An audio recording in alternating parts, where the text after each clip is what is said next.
Perkenalkan, nama saya Putri Novita Sari. Saya Imalatifatul Uyun. Saya Ainur Rahimah. Saya Nur Rafni Aulia. Saya Ivan Dwi Arianti. Saya Salsa Oktaviani. Saya Petul Komaria. Saya siswi dari SMKN 1 Sukoharjo.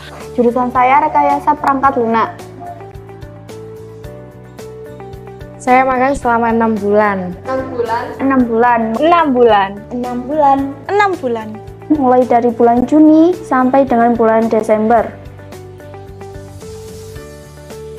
Aktivitas magang yang menyenangkan menurut saya yaitu mengerjakan TikTok, mengerjakan media, dan mengindeks.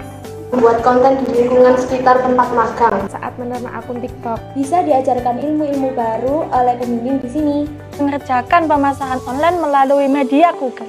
Semua aktivitas magang di sini menurut saya sangat menyenangkan.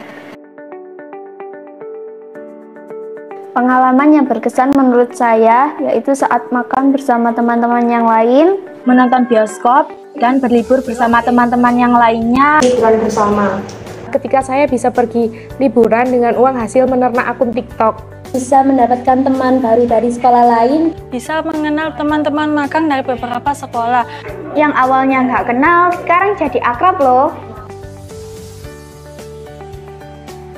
Setelah magang, saya akan memanfaatkan ilmu yang saya dapatkan dari IM Pro Digital, memfokuskan diri untuk uji kom, akan memanfaatkan materi-materi dan pembelajaran yang telah diberikan dari tempat magang. Kembali ke sekolah. saya akan melanjutkan kegiatan di sekolah sih. Menerapkan beberapa ilmu saya di kehidupan sehari-hari. Melanjutkan kegiatan-kegiatan di sekolahku lagi.